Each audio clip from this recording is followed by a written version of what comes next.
जय हिंद बच्चों। तो आज हम एक बहुत ही ज्यादा इंपॉर्टेंट टॉपिक स्टार्ट करने जा रहे हैं जिसका नाम है आपके पास प्रोजेक्टाइल मोशन। ये टॉपिक आप कह सकते हैं 11th क्लास के, अगर आप या आपके क्लास के यूनिट टेस्ट की बात करते हैं, आप अपने क्लास के मिड टर्म की बात करते हैं, किसी भी टेस्ट की बात करते हैं या फिर आप फाइनल एग्जाम की बात करते हैं, तो ये टॉपिक फेवरेट है। ये आपके पेपर में आएगा तो आएगा ही। आज के इस वीडियो को अगर आपने शुरू से लेकर एंड तक देख लिया तो यूं समझ लीजिए आप मिनिमम बोल सकते हैं 5 मार्क्स आपके कहीं नहीं गए पेपर के। 5 मार्क्स की बात कर रहा हूं, ठीक है ना।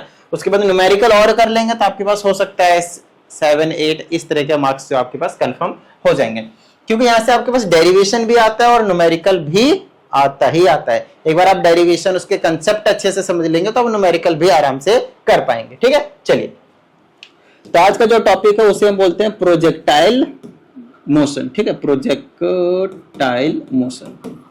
तो सबसे पहले बिल्कुल बेसिक से स्टार्ट करूंगा मैं, जैसा कि हमेशा ही मतलब ऐसा ही कुछ करता हूं मैं।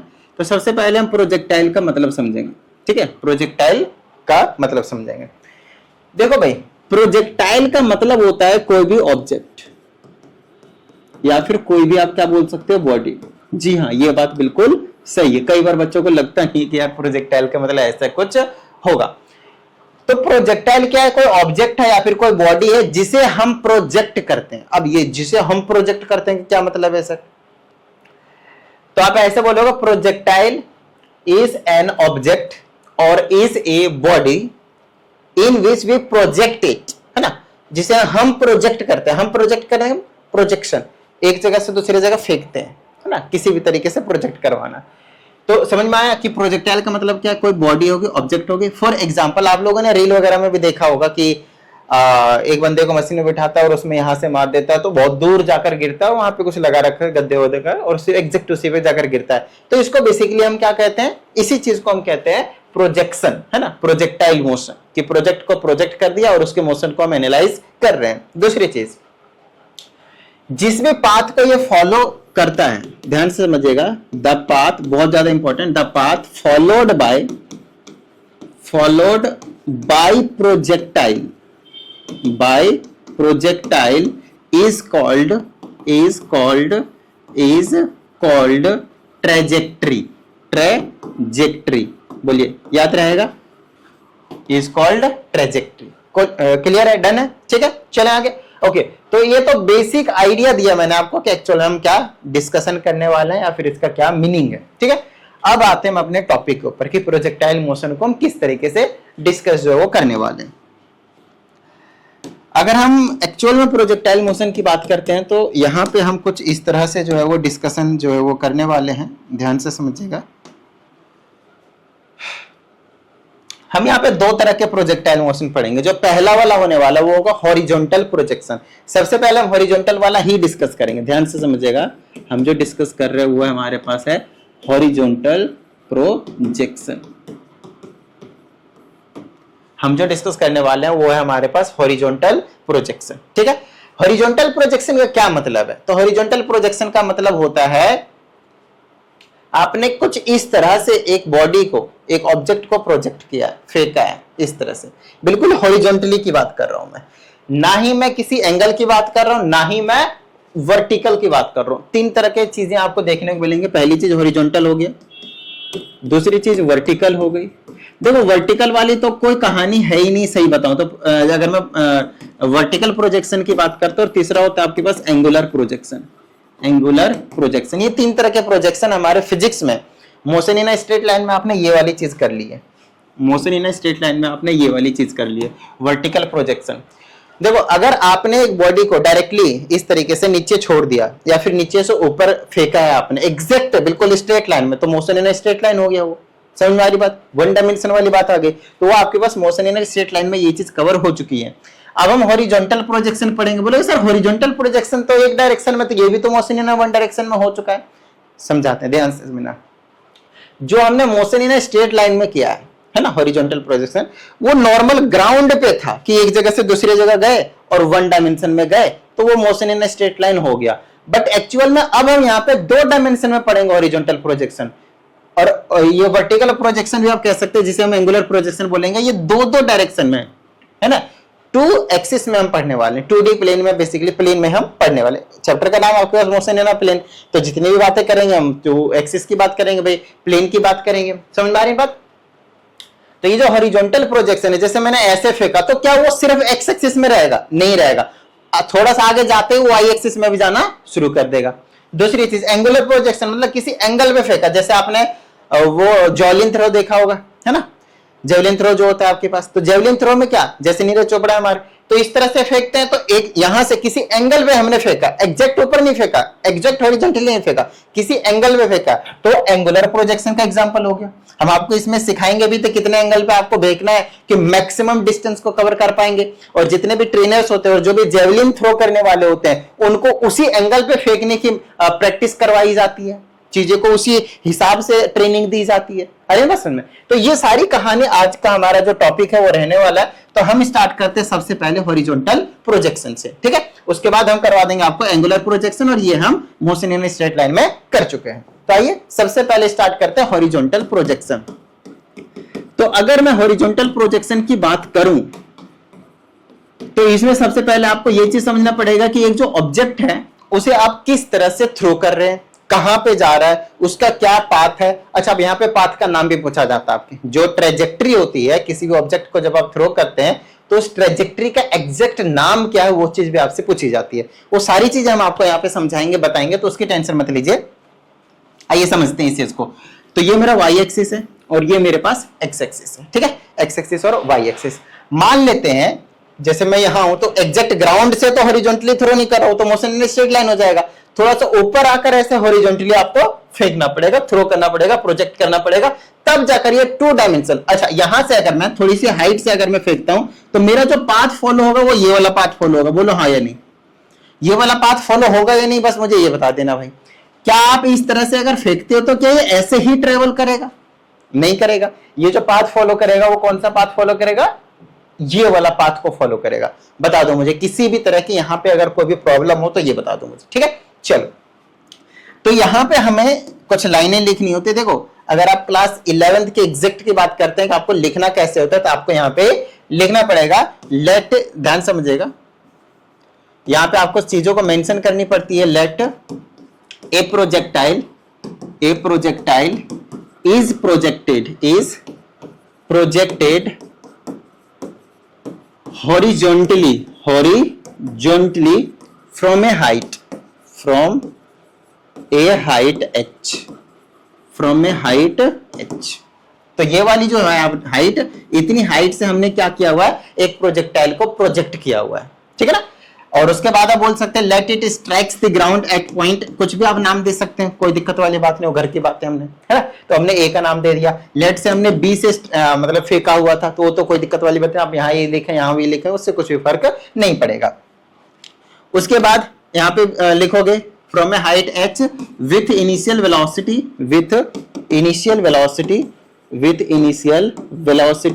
कितनी आ जाएगी? इनिशियल वेलोसिटी बताओ मुझे, इनिशियल वेलोसिटी कितनी आ जाएगी? तो स्टार्टिंग में जो भी हम फेंकते हैं तो इनिशियल वेलोसिटी की जनरली यू से रिप्रेजेंट करते हैं, आप लोगों को पता है। देखो, अगर आप लोगों को बेसिक चीजें नहीं पता, 9th क्लास वाली, छोटी वाली, मोशन इन स्ट्रेट वाली, तो फिर दिक्कत हो जाएगी।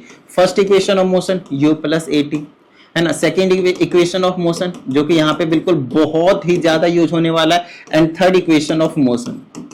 ये जो 3 चीजें होती है भाई, ये कहीं भी यूज हो जाएंगे जहां पे यूनिफॉर्म मोशन की हम बात कर रहे होंगे, तो ध्यान रहे इस चीज का, है ना, कहीं पे भी यूज हो जाएंगे।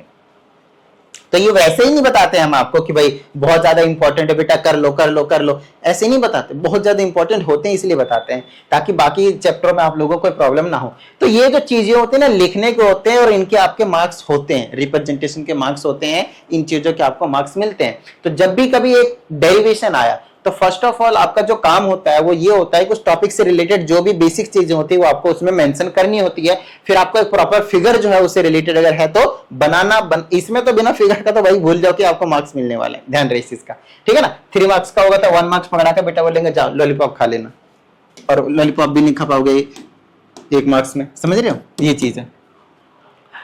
अब हम आगे की बात करते हैं कि इसको किस तरीके से हम इसका जो मोशन है वो एनालाइज करने वाले, इसके ट्रेजेक्ट्री को हम एनालाइज करने वाले। ट्रेजेक्ट्री मतलब किस पाथ को फॉलो कर रहा है ना। ध्यान रहे, ये जो पाथ होता है उसे हम बोलते हैं पैराबोलिक पाथ। अब बोलोगे सर ये नया वर्ड कहां से आ गया, देखो अगर आपके पास 11th क्लास में मैथमेटिक्स है तब तो कोई दिक्कत नहीं भाई, आपको समझ में आ जाएंगे पैराबोला क्या होता है इन डिटेल, ठीक है। लेकिन अगर आपके पास मैथमेटिक्स नहीं है तो भी कोई टेंशन लेने वाली बात नहीं है, क्योंकि अगर आपके पास उस टाइम बायोलॉजी होगी भाई, कोई दिक्कत वाली बात नहीं है। तो यहां पे आपको सिर्फ इतना समझ लेना है कि पैराबोलिक पाथ वो होते हैं जो जनरली कर्व पाथ होते हैं, खत्म बात। अब स्ट्रेट पाथ तो है नहीं, ये कर्व वाली पाथ है। फिलहाल के लिए आपको बस इतना समझ लेना है, और इसकी इक्वेशन याद रखनी है, y is equal to x square है, नहीं तो x is equal to y square है। दो तरह से, किसी एक में स्क्वायर होगा, एक लीनियर होगा और एक स्क्वायर होगा। अब नंबर इधर कांस्टेंट नंबर, इधर कांस्टेंट नंबर, इधर कांस्टेंट नंबर, इधर constant number, plus minus multiply divide कहीं भी हो सकता है, उससे कुछ भी फर्क नहीं पड़ेगा। और वो इक्वेशन होती है पैराबोला की, वो इक्वेशन होती है पैराबोलिक की, ठीक है। तो पैराबोला आपने क्वाड्रेटिक तो पढ़ा है वैसे भी, देखो 10th क्लास तक। तो क्वाड्रेटिक का जो ग्राफ होता है वो ऐसा होता है, या फिर ये ऐसा हो सकता है, या फिर ये ऐसा हो सकता है, या फिर ये नीचे हो सकता है, इस तरीके से। अब ये चार बनाए, एक ऊपर, एक राइट साइड, एक नीचे डाउन और एक लेफ्ट साइड, चार बनाए मैंने। तो अलग अलग स्क्वायर जाता है, प्लस माइनस जाता है, कांस्टेंट नंबर आते हैं, तो उससे कुछ फर्क नहीं पड़ता, टेंशन नहीं लेना। तो हमने अभी आपको एक बेसिक आइडिया दिया। देखो मैं थोड़ा सा टाइम ले रहा हूं, मैं जानबूझकर टाइम ले रहा हूं आप लोगों को, ऐसा नहीं कि भाई देखो एक बार आपने अच्छे से टाइम डिवोट कर दिया ना तो कभी फिर भूलोगे नहीं, अच्छे से समझ लिया तो फिर कभी भूलोगे नहीं। और वही चीज है, अगर मैंने पढ़ा दिया वैसे हवा हवा में, आपने भी कर लिया हवा हवा में, नोट्स भी नहीं बनाया आपने, ये गलती मत करना भाई। जब भी मेरी क्लास लो तो हमेशा नोटबुक पेन लेके बैठना और नोट साथ साथ में बना लेना, तो फिर दिक्कत हो जाएगी, ध्यान रखना। अगर आपने ये सारे काम नहीं करे साथ साथ तो दिक्कत हो जाएगी। आओ आगे की बात करते हैं। डायग्राम मस्ट है, तो डायग्राम तो आप सबसे पहले बनाओगे, ये रहा, और यहां से फेंका तो ये सीधा यहां पे आ गया, ठीक है। अब आपको हमने बता दिया है कि हमने जो भी ऑब्जेक्ट है यहाँ पे, जो हमने यहाँ से प्रोजेक्ट किया है, उसकी जो इनिशियल वेलोसिटी है वो u है। उसकी जो इनिशियल वेलोसिटी है वो से हमने किससे प्रोजेक्ट कर रखा है भाई, u से कर रखा है। क्लियर है यहाँ तक, इनिशियल वेलोसिटी u से कर रखा है। अब ये जो u मैंने फेंका है, क्या मैंने वर्टिकली ऊपर फेंका है, क्या मैं किसी एंगल में फेंका हूं, नहीं, मैंने हॉरिजॉन्टली दिया है। तो ये जो u होगा, ये जो u होगा, ये जो u x डायरेक्शन में है वो u होगा, ध्यान रहे इस चीज का। जो हमने वेलोसिटी दी है वो सिर्फ और सिर्फ x डायरेक्शन में दिया है, y डायरेक्शन में नहीं दिया है, तो uy जो होगा वो 0 होगा। ये चीज समझने की जरूरत है आपको। हमने जो वेलोसिटी दिया है, ये चीज अगर आप यहां पे नहीं समझे तो अभी जो डेरिवेशन कराऊंगा वो आपको समझ में नहीं आएगा। और ये अगर चीज समझ में अच्छे से नहीं आएगी तो अगला जो एंगुलर प्रोजेक्शन कराऊंगा, जो इससे भी ज्यादा इंपॉर्टेंट है, वो भी समझ में नहीं आएगा। इस चीज का प्रॉपर ध्यान देना, ठीक है। मैंने क्या किया, मैंने क्या बोला आपको कि जो भी प्रोजेक्टाइल था मेरे पास उसको मैंने थ्रो किया हॉरिजॉन्टली। अगर मैंने हॉरिजॉन्टली थ्रो किया तो मैंने x डायरेक्शन में वेलोसिटी दिया, इनिशियल वेलोसिटी x डायरेक्शन में दिया, ठीक है। क्या मैंने y डायरेक्शन में दिया, नहीं तो y डायरेक्शन वाली वेलोसिटी क्या हो जाएगी, 0। क्लियर है यहां तक, ठीक है। दूसरी चीज की बात करेंगे हम एक्सेलरेशन की, एक्सेलरेशन इन x डायरेक्शन और एक्सेलरेशन इन y डायरेक्शन, ठीक है। Acceleration in x direction, acceleration in y direction. आपको बता दें ये जो केस है एक तरीके से वो थोड़ा सा फ्री फॉल से मिलता जुलता है। फ्री फॉल का क्या मतलब होता है, एक बॉडी को कहीं से भी ऊपर से हमने इस तरह से छोड़ दिया, वो नीचे जाकर गिर गया, इसको हम फ्री फॉल कहते हैं। लेकिन अगर आप देखें हमने सिर्फ इनिशियल में वेलोसिटी दिया, उसके बाद तो फ्री फॉल ही हो रहा है एक तरीके से। इनिशियल में हमारी वेलोसिटी छोड़ दिया तो उसके बाद वो क्या हो रहा है, फ्री फॉल ही हो रहा है। अच्छा एक चीज बताना मुझे, अगर मैंने यहाँ पे कुछ वेलोसिटी दिया है और बहुत ज्यादा हाइट है, वो नीचे से जा रहा है जा रहा है जा रहा है, तो आप मुझे बता सकते हो कि वेलोसिटी उसके कम होगी या बढ़ेगी, जल्दी बताना मुझे। यहां से जो हमने वेलोसिटी दिया, मान लो 10 मीटर पर सेकेंड, 20 मीटर पर सेकेंड, सोच लो बताओगे कैसे, कमेंट करना चाहो कर सकते हो। तो 10 की वेलोसिटी दी, 30 की वेलोसिटी दी मीटर पर सेकेंड में, तो बताना मेरे को जब वो नीचे गिर रहा होगा तो उसकी वेलोसिटी कम होगी, सेम रहेगी या बढ़ेगी। ध्यान से सोचना, ये जो कॉन्सेप्चुअल क्वेश्चंस होते हैं ना, इनको थोड़ा जरूर किया करो, दिमाग की प्रैक्टिस होगी, थोड़ा दिमाग खुलेगा, जो जंग लगा है ना वो खुलेगा। तो यहां से जो भी हम वेलोसिटी देते हैं ना, धीरे धीरे वो जो वेलोसिटी है वो इंक्रीज होना शुरू होता है। इंक्रीज क्यों शुरू होता है, ये चीज आपको समझना जरूरी है। इंक्रीज इसलिए होना शुरू होता है क्योंकि जो भी हमने वेलोसिटी दिया है, ध्यान से समझिएगा, वहां पे जब वो एक तरीके से फ्री फॉल का केस आ जाता है आगे चल के, तो उस टाइम पे क्या हो रहा होता है, हर सेकेंड में 9.8 मीटर जो डिस्टेंस की स्पीड से, हर एक सेकेंड में 9.8 मीटर की स्पीड जो है वहां से जा रही होती है। तो होता क्या, ओवरऑल जो ग्रेविटी है, ग्रेविटी की वजह से, एक्सेलरेशन ड्यू टू ग्रेविटी की वजह से उसकी जो वेलोसिटी है वो हर सेकेंड में 9.8 मीटर पर सेकेंड जो वो बढ़ रही होती है, ठीक है। चलिए, तो जो एक्सेलरेशन होगा वो सिर्फ और सिर्फ y डायरेक्शन में होगा, x डायरेक्शन में 0 होगा। ये चीज आपको समझने की जरूरत है। और ये पॉजिटिव होगा क्यों, क्योंकि नीचे डायरेक्शन में है। ग्रेविटी के डायरेक्शन में, जब ग्रेविटी के डायरेक्शन में होता है जी की वैल्यू पॉजिटिव लेते हैं, जब हम वर्टिकली अपवर्ड थ्रो करते हैं तो जी की वैल्यू नेगेटिव लेते हैं, क्योंकि उस टाइम पे ग्रेविटी के अगेंस्ट अपोजिट डायरेक्शन में हम काम कर रहे होते हैं। तो ये दो चीज भी आपके लिए बहुत ज्यादा इंपॉर्टेंट होगी। मैं सारे की पॉइंट जो मेन चीज है वो पहले बता देता हूं, फिर डेरिवेशन में कुछ नहीं रखा, तुरंत काम कर देखना। डेरिवेशन में ज्यादा वक्त नहीं लगेगा भाई, ये कॉन्सेप्ट अगर आपने बिल्ड कर लिया तो डेरिवेशन में टाइम नहीं लगेगा, और मैं अपने आप ये चीजें वहां पुट करूंगा और बाद में तुम पूछोगे यार ये तो डाउट नहीं समझाया सर ने। तो स्टार्टिंग से वीडियो देखोगे, एक ही चीज को समझोगे तो डाउट नहीं आएगी, वरना डायरेक्टली बीच में जंप करोगे मेरी वीडियो में खास करके तो आपको थोड़ी सी डाउट जो है वो आ जाएंगे। ठीक है, चलिए आगे की बात करते हैं। ओके, अब हमें क्या करना होता है, हमें पढ़ना होता है मोशन अलोंग। हमें 5 चीजें पढ़नी है इसमें, ध्यान से सुनना, 5 चीजों की बात कर रहा हूं मैं, हमें 5 चीजें पढ़नी है इसमें, 5 चीजें। ठीक है, सबसे पहली चीज है वो है आपके पास मोशन अलोंग एक्स एक्सिस। क्या बात है, ये तो अलग ही हो रहा है भाई। मोशन अलोंग एक्स एक्सिस, अब इस चीज का मतलब भी समझेंगे भाई कि मोशन अलोंग एक्स एक्सिस का मतलब है तो है क्या भाई, आओ समझाते हैं। देखो मोशन अलोंग एक्स एक्सिस का मतलब है, पहले आप यहां पे थे तो बताओ एक्स एक्सिस की वैल्यू कितनी है, एक्स की वैल्यू कितनी है, तो आप बोलोगे सर एक्स की वैल्यू 0 है। बोलोगे यार एक्स की वैल्यू 0 कैसे हो सकता है, एक्स की वैल्यू 0 नहीं तो क्या है बताओ मुझे, ये पॉइंट कहां पे, वाई एक्सिस पे है, तो एक्स की वैल्यू क्या होगी, 0 होगी भाई। यहां से लेकर यहां तक हाइट कितनी है, तो उसको हमने h माना, ये जो h है वो क्या है, वो तो y की वैल्यू है, x की वैल्यू थोड़ी है बाबू, समझ रहे हो। चलो अब मैं आपसे पूछता हूं, बताओ मुझे यहाँ पे x की वैल्यू क्या है, तो आप बोलोगे सर यहां से लेकर यहां तक का ये जो भी डिस्टेंस होगा वो x होगा, मतलब अगर मैं लाइन यहां पे ले आऊं तो ये वाला जो भी डिस्टेंस होगा, यहां से मान लेते हैं 3 है डिस्टेंस, तो x की वैल्यू 3 यूनिट हो जाएगी, देना यार। लेकिन वहीं पे बोलता हूं कि यहां पे क्या डिस्टेंस होगी x की, ये वाला, तो आप बोलोगे सर अब की बार तो x की वैल्यू बढ़ गई, देखो यहां से लेकर यहां तक हो गई x की वैल्यू, अब की बार मान लेते 5 के आसपास हो गई। अगर मैं यहां की बात करता हूं तो यहां पे क्या होगा, x की वैल्यू ये वाली होगी, x एक्सिस की वैल्यू, तो यहां तक मान लेते हैं अब की बार 6 हो गया, और फाइनली अगर मैं यहां पे बात कर ले तो मान लेते 7 हो गया। तो हो क्या रहा है, हर एक इंस्टेंट है ना, एट एनी इंस्टेंट क्या हो रहा है, at every instant basically the value of x which is the distance from the origin you can see or from this particular point is increasing every time at every second, right। Her second में क्या हो रहा है ना, every instant पे क्या हो रहा है, x की जो वैल्यू इंक्रीज हो रहा है, देख रहे हैं आप, इंक्रीज हो रहा है, क्लियर है यहां तक। और आपको बता दें यहां से लेकर यहां तक का जो डिस्टेंस होता है उसे हम हॉरिजॉन्टल रेंज के नाम से जानते हैं। अभी हम इसका डेरिवेशन करेंगे और आपको सारी चीजें बताई भी जाएगी इसके बारे में, फॉर्मूला वगैरह से लेकर सारी चीजें, बट फिर भी आपको यहाँ पे ध्यान से समझने की जरूरत है कि मैं कहना क्या चाह रहा हूं। तो बात आती है sir motion along X axis का क्या मतलब, तो मोशन अलोंग एक्स एक्सिस का सिर्फ इतना ही सा मतलब है कि हमारा जो डिस्टेंस है वो किस हिसाब से चेंज हो रहा है, बस और कुछ नहीं, हमारा जो डिस्टेंस है वो किस हिसाब से चेंज हो रहा है। तो अब मैं यहाँ पे यूज करूंगा इक्वेशन ऑफ मोशन, और कौन सा इक्वेशन ऑफ मोशन, सेकंड वाला, याद करो s is equal to ut plus half a t square. और क्योंकि मैं यहाँ पे एक्स एक्सिस की बात कर रहा हूं तो जो इनिशियल वेलोसिटी है मेरे पास वो भी मैं एक्स एक्सिस का ही लूंगा, और जो मेरे पास एक्सेलरेशन होता है वो भी मैं एक्स एक्सिस का ही लूंगा। बताओ भाई किसी भी तरह की कोई प्रॉब्लम किसी को भी, ये चीज समझिए। अब ये चीज तो हमने यहाँ पे पहले ही क्लियर करवा दिया, अब मैं यहाँ पे तुरंत सब्स्टिट्यूट करूंगा, और ये जो s होगा ना, s का मतलब ये वाला डिस्टेंस है भाई, x वाला, x के डायरेक्शन में कितना डिस्टेंस है बताओ, डिस्टेंस या फिर डिस्प्लेसमेंट नहीं होता था मेरा यहाँ पे s, स्पीड मत समझ लेना बाबू, दिक्कत हो जाएगी। चलो इसके जगह रख दो भाई x, कि x डायरेक्शन में कितना डिस्टेंस ट्रेवल कर रहे हैं उस चीज की बात कर रहे हैं। ux तो हमने दिया था, देखो ux हमारे पास क्या था, u ही था, तो इसके जगह u रख लेंगे। अच्छा टाइम तो भाई टाइम तो 0 ले ही नहीं सकते, टाइम कुछ ना कुछ लगा ही होगा, प्लस में हाफ ए, x की जगह क्या रखो, देखो बताया ना था आपको कि जो एक्सेलरेशन ड्यू टू ग्रेविटी है वो x डायरेक्शन में नहीं है, कहां पे आपके पास y डायरेक्शन में, ठीक है। चलो इसके जगह 0 रखोगे, टाइम का स्क्वायर, ये वाली चीज गायब हो जाएगी, बोलो हाँ या नहीं, 0 सर मल्टीप्लाई करेंगे किसी को तो गायब नहीं हो जाएगी, बताओ दो मुझे। तो यहां से आपके पास ये वाली जो चीज है निकाल दिया आपने, मोशन अलोंग एक्स एक्सिस। यहां से आप टाइम की वैल्यू निकाल सकते हो, तो टाइम की वैल्यू हो गई x अपॉन में u, आप इसे फर्स्ट इक्वेशन बोल दें।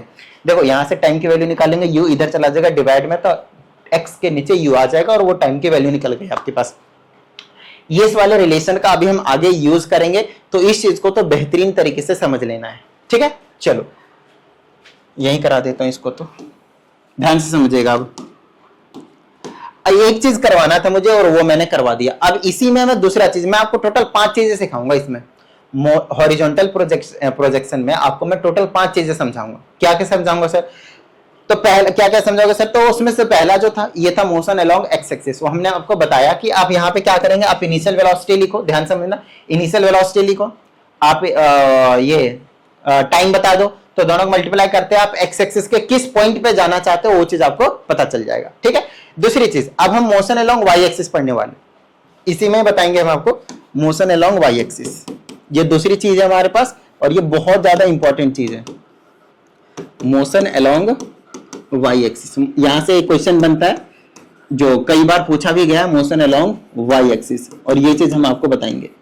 ध्यान से समझिएगा, ये वाला डेरिवेशन सीधा सीधा आ जाता है, लेकिन सीधा सीधा में भी क्वेश्चन में टेढ़ा पूछा जाता है, और वो मैं आपको यहाँ पे अभी समझाऊंगा कि कैसे पूछा जाता है। मोशन अलोंग वाई एक्सिस का मतलब क्या है, समझ रहे हो?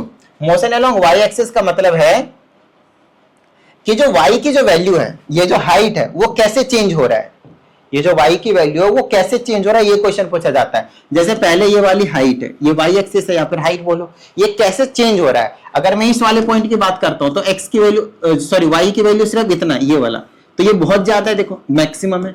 इस वाले की बात करेंगे तो y की वैल्यू ये हो गया और कम हो गया, यहां से लेकर यहां की बात कर रहे तो वैल्यू और भी कम हो गया, देखो इसके मुकाबले ये कम हो गया। यहां की बात करेंगे तो y की वैल्यू ही 0 हो जाएगी, बोलो हाँ या नहीं। तो जब हमने x को एनालाइज किया तो धीरे धीरे बढ़ रहा था, जब हम y को एनालाइज कर रहे तो धीरे धीरे आपके पास क्या हो रहा है, कम हो रहा है। ये दोनों एक दूसरे के रेसिप्रोकल है ही भाई, यहां से समझ में आ रही है आपको, है ना? ठीक है, जब हम मोशन अलोंग y एक्सिस लेंगे तो आप लोग मुझे बताना, फिर से मैं वही लिखूंगा, s is equal to ut plus half a t square, ut plus half a t का स्क्वायर। और क्योंकि मैं y एक्सिस की बात करूंगा, y एक्सिस की बात करूंगा तो इनिशियल वेलोसिटी और एक्सेलरेशन दोनों के दोनों क्या लूंगा मैं, y एक्सिस का लूंगा। Time x axis y axis का नहीं होता बाबू, दोनों के लिए सेम होता है, ठीक है ना? चलो अब यहां पे देखना भाई कि ये जो चीज है, ये जो चीज है वो है क्या, एक्चुअल में हाइट है। हाइट है या नहीं बताओ मुझे, या तो आप हाइट बोल लो या तो आप सिंपल y बोलो, कोई दिक्कत वाली बात नहीं है।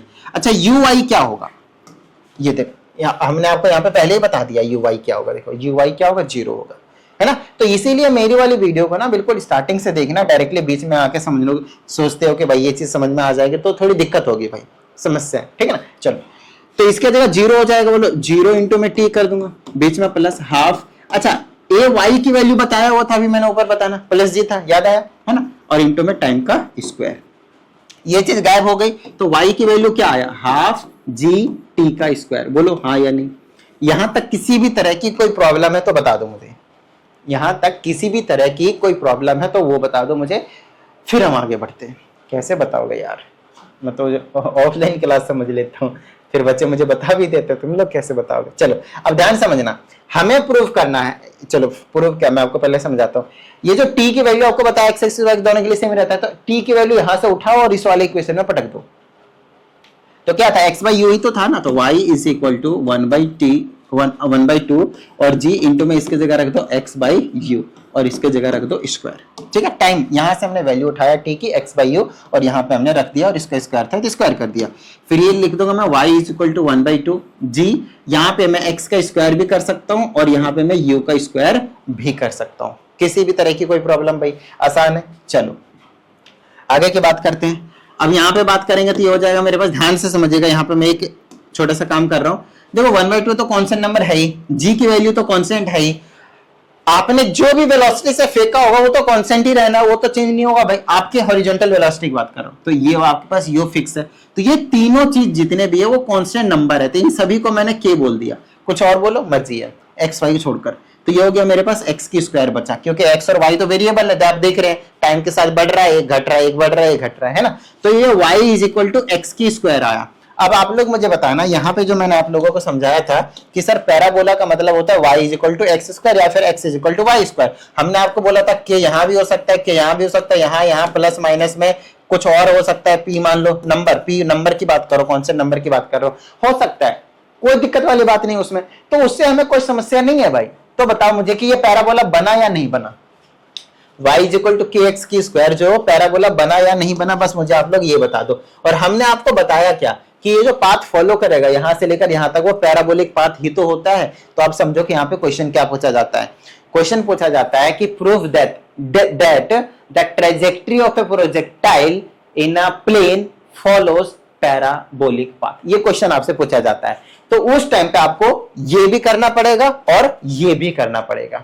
ये करके टी की वैल्यू निकालोगे, बेसिकली ये टी की वैल्यू निकालने के लिए है। और दूसरा आपके पास मेन रहेगा जहां पे आप टी की वैल्यू सब्स्टिट्यूट करके इक्वेशन से आप प्रूव कर देंगे कि ये पैराबोलिक पाथ है, और यहां पे आप लिख देंगे hence the trajectory of the projectile is parabolic. ये लाइन यहां पे जरूर लिख लेना, फिर से बोल देता हूं, सुन लो और लिख लेना। Hence the trajectory of the projectile is parabolic, खत्म बात। और आप ऐसे भी लिख सकते हैं हेंस द क्या बोलते हैं इसको, parabolic path is followed by the projectile, ऐसा भी लिख सकते हैं, घर की बात है, वो तो कोई दिक्कत नहीं है, छोटी मोटी है चीजें हैं। तो ये दो चीजें हमने आपको अभी तक जो है वो समझा दिया। आई होप आप सभी को बेहतरीन तरीके से समझ में आ गया होगा। आइए हम तीसरे की बात करते हैं। फिगर सबसे पहले है भाई, फिगर मस्ट है, फिगर को आप नहीं भूल सकते, है ना, फिगर को बिल्कुल भी नहीं भूल सकते, आप ध्यान रखना इस चीज को। आओ समझाते हैं। अब तीसरी चीज की बात करेंगे भाई, तीसरी वाली चीज की। जो तीसरी वाली चीज है वो आपके पास है हाइट। हाइट तो यहाँ पे खैर क्या है, हाइट तो हाइट रहेगा, ये वाला फिक्स ही रहेगा, हाइट ही नहीं निकालना। हाइट एंगुलर वाले प्रोजेक्शन में सिखाऊंगा, ठीक है। यहाँ पे टाइम ऑफ फ्लाइट निकालना सिखाता हूँ। टाइम ऑफ फ्लाइट, बोलोगे सर ये क्या बोला है, time of flight? Yes, time of flight का मतलब होता है, ध्यान समझिएगा, टाइम ऑफ फ्लाइट का मतलब होता है the time for which the projectile is in air. ध्यान से सुनिएगा इस लाइन को, द टाइम ऑफ फ्लाइट को ऐसे डिफाइन करते हैं, it is the time for which the projectile is in air. अरे यार एयर कह रहा हूं, एयर एयर एयर हवा में, है ना, मतलब यहां से जैसे आपने फेंक दिया तो हवा में चला गया, और यहां तक आपके पास हवा में, तो ये टोटल टाइम ओवरऑल यहां से लेकर यहां तक जाने में कितना टाइम लगा, वही आपके पास टाइम ऑफ फ्लाइट है। लिखते कुछ इस तरीके से, ठीक है। चलिए, तो टाइम ऑफ फ्लाइट का मतलब समझ में, ये मतलब समझाया अभी मैंने। अब यहाँ पे हमें क्या करना है, डेरिवेशन करना है। क्या करना है, डेरिवेशन करना है। तो आओ भाई तुरंत करा देते हैं टाइम ऑफ फ्लाइट का डेरिवेशन। तो फिर से मैं वही लिखूंगा, s is equal to u t plus half a t square plus half a t का स्क्वायर। देखो भाई होता क्या है, टाइम ऑफ फ्लाइट के लिए हम एक्स एक्सिस वाला ले लें, चलो वाई एक्सिस वाला, वाई एक्सिस वाला ज्यादा सही रहेगा, यहाँ से लेकर यहाँ तक। एक्स एक्सिस वाला खैर क्या ही लेंगे, है ना, यहाँ से। तो time of flight y axis के और वाई एक्सिस का ले लेंगे। तो आपको पता है वाई एक्सिस का यू 0, तो ये गायब हो जाएगा, अभी पीछे करवाए। तो चीजों को स्टार्टिंग से समझेगा तो अच्छे समझ में आएगा। ए आएगा, एक्सेलरेशन ड्यू टू ग्रेविटी की जगह जी आएगा, और ये टी का स्क्वायर। टी को जनरली टाइम ऑफ फ्लाइट के लिए हम क्या यूज करते हैं, कैपिटल टी, तो आप यहाँ पे कैपिटल टी का स्क्वायर लिख सकते हैं। और ये जो एस है, एस क्या होता है, डिस्टेंस होता है, ये वाली चीज होती है। तो आप इसके जगह पे हाइट जो है वो वर्ड जो है वो यूज कर सकते हैं, हाइट लेटर जो है वो आप यूज कर सकते हैं वर्ड में लेटर, ठीक है। चलो अब यहां से टाइम निकाल देना, काम बन गया। ये ऊपर चला जाएगा तो 2h हो जाएगा, और g जो है वो नीचे आ जाएगा तो नीचे हो गया, इज इक्वल टू टी का स्क्वायर। और यहां से स्क्वायर इधर भेज देंगे तो अंडर रूट में 2h upon g is equal to T.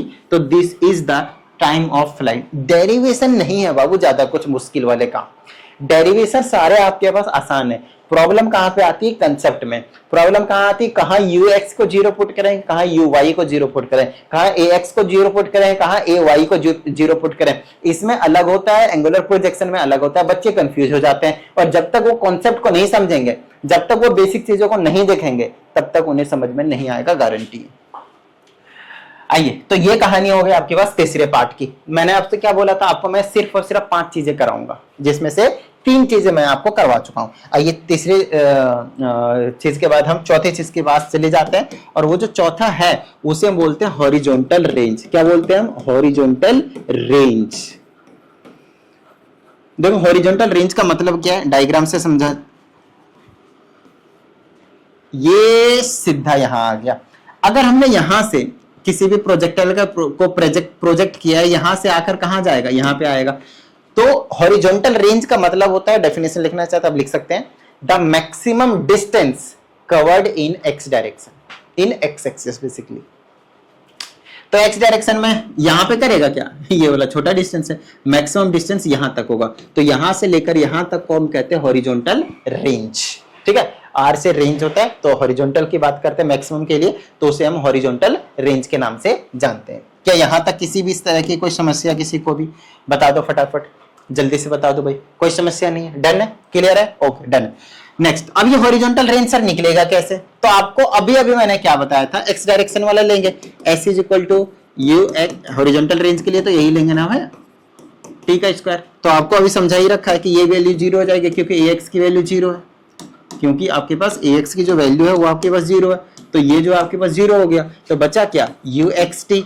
लेकिन यू एक्स तो यू एक्स है, यू ही है, कोई दिक्कत नहीं, और लेकिन टाइम जो होगा वो क्या होगा, और इसको आप कैपिटल आर बोलेंगे क्योंकि हॉरिजॉन्टल रेंज की बात कर रहे हैं, एक्स एक्सिस का डिस्टेंस को कैपिटल आर बोल देंगे, है हॉरिजॉन्टल रेंज। ये जो टी है ना वो टाइम ऑफ फ्लाइट लेंगे आप, क्यों, क्यों देखो अगर आप यहाँ की बात कर रहे थे तब तो छोटा ही टी रहेगा, यहाँ से यहाँ तक टाइम जाने में कुछ लग रहा होगा, यहाँ लेके लिए हम छोटा टी, लेकिन जब टोटल टाइम हो जाता है तो उसे हम टाइम ऑफ फ्लाइट कहते हैं, है ना। तो इसलिए यहाँ पे आप कैपिटल टी लिखेंगे। अच्छा पीछे देखना भाई कि मैंने आप लोगों को टाइम ऑफ फ्लाइट का डेरिवेशन करवा रखा है, ये वाला करवा रखा है ना, √2h/g।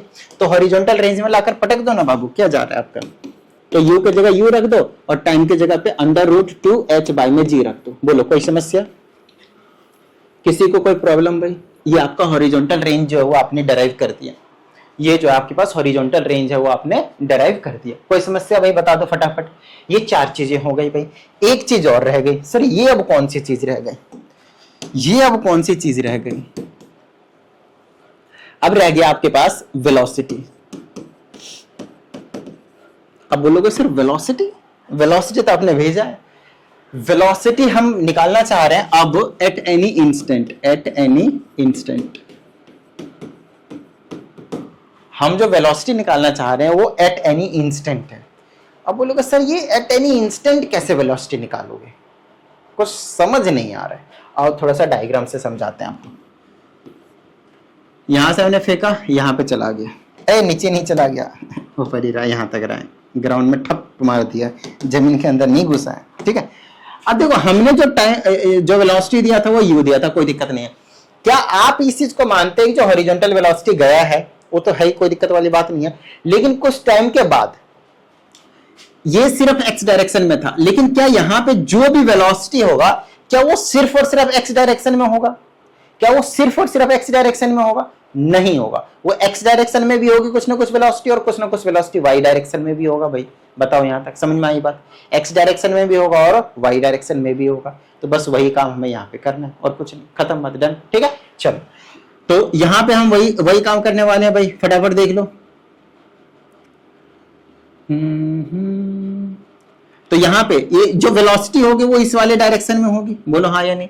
तो ये जो है ना ये रिजल्टेंट वेलोसिटी है एक तरीके से, और यही रिजल्टेंट वेलोसिटी हम निकालना चाहते हैं। अब रिजल्टेंट वेलोसिटी होगी तो एक वेलोसिटी x डायरेक्शन का भी होगा और एक वेलोसिटी आपके पास y डायरेक्शन का भी होगा, एक वेलोसिटी x डायरेक्शन का भी होगा और एक वेलोसिटी y डायरेक्शन का भी होगा। जो x डायरेक्शन का होगा वो vx कहलाएगा और जो y डायरेक्शन का होगा वो vy कहलाएगा, और रिजल्टेंट वेलोसिटी बिल्कुल बीचों बीच में से जाएगा। ये चीज हमने आपको बता रखा है, बोलो हाँ या नहीं।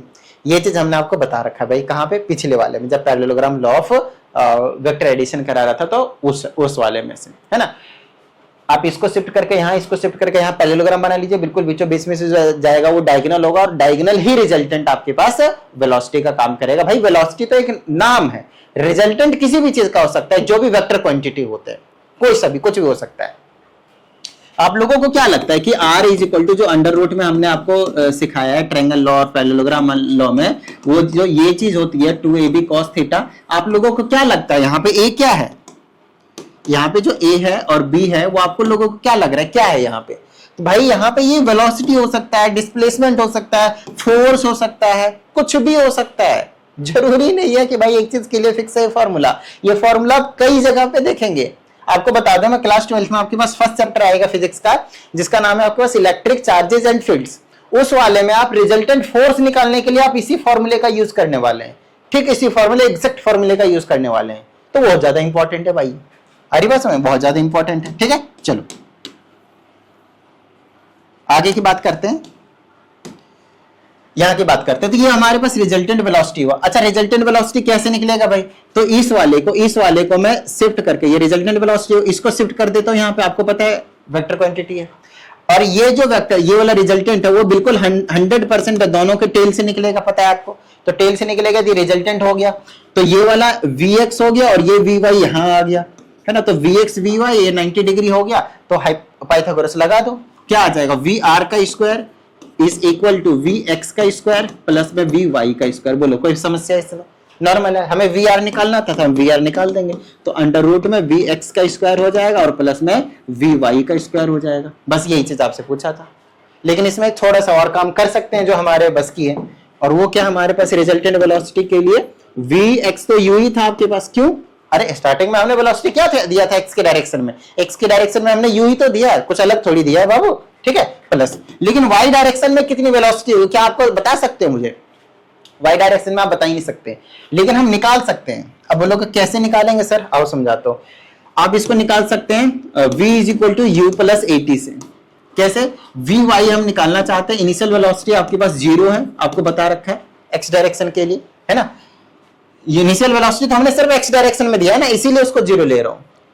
ए वाई, ए की जगह जी हो जाएगा, नीचे जा रहा है इसलिए प्लस का ही, और टाइम की जगह टी आ जाएगा, तो जो वी वाई की वैल्यू आई ना वो टी हो जाएगी, G T, sorry G T नहीं जी टी, ठीक है। यहां पे आप जी टी रख दो, तो जी टी का स्क्वायर, तो ओवरऑल क्या हो गया, रिजल्टेंट वेलोसिटी, तो at any instant u square plus g square t square, तो ये आपके पास फाइनल रिजल्ट आ गया। डायरेक्टली इस फॉर्मूले का यूज कर सकते हैं।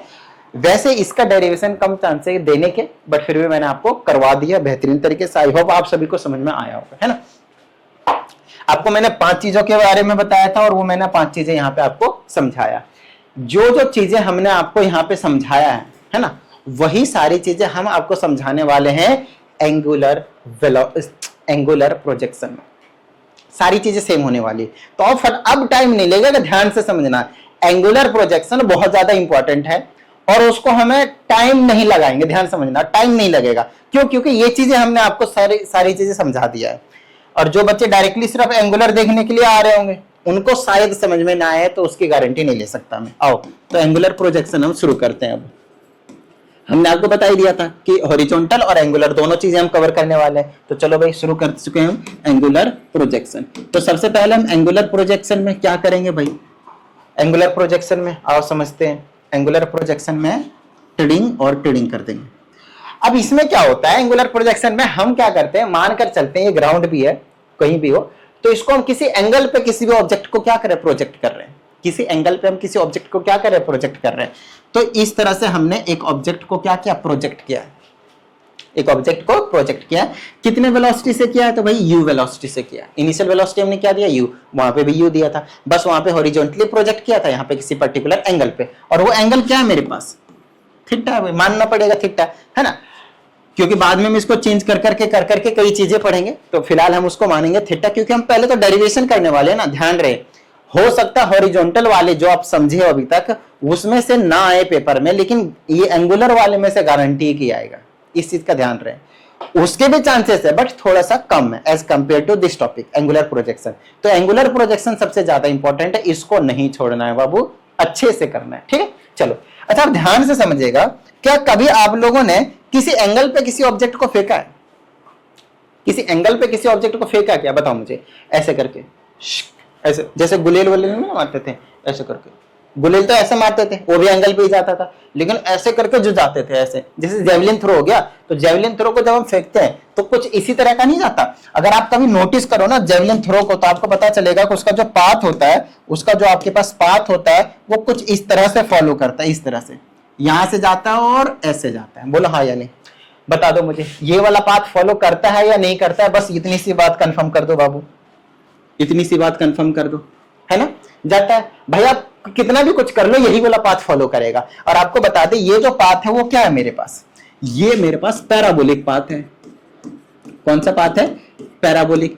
ट्रेजेक्ट्री, जो पाथ को फॉलो कर रहा है कौन, प्रोजेक्टाइल, उसको हम क्या बोलते हैं, ट्रेजेक्ट्री। जो पाथ फॉलो कर रहा है प्रोजेक्टाइल, उसका नाम है पैराबोलिक। क्लियर है यहां तक, डन है, ठीक है। तो यहां पे सबसे पहला क्वेश्चन, यहां पे फिर से वही पहली और दूसरी चीजें बिल्कुल सेम करूंगा मैं, ध्यान से समझिएगा, बट यहां पे एक छोटा सा चीज अलग रहेगा, क्योंकि हमने जो वेलोसिटी दिया, आप मुझे बताना यहां पे एक्स एक्सिस में दिया है या वाई एक्सिस में दिया, बस मुझे ये चीज बता देना। हमने जो वेलोसिटी दिया है यहाँ पे वो एक्स एक्सिस में दिया है या वाई एक्सिस में दिया है, तो आप बोलोगे सर यहाँ पे तो हमने दोनों में वेलोसिटी दिया। बोलोगे ये कैसी बात आई सर, अरे किसी एंगल पे जब फेंकोगे तो वो एक्स एक्सिस को भी कवर कर रहा है, वो ऊपर जा रहा है, मतलब वाई एक्सिस को भी कवर कर रहा है, तो वेलोसिटी दोनों कंपोनेंट में जाएगा।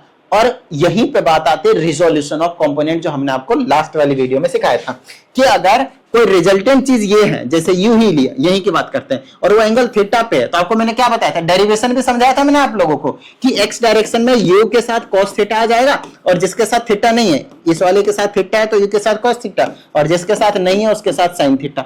बताओ मुझे अगर नहीं बताया मैंने तो।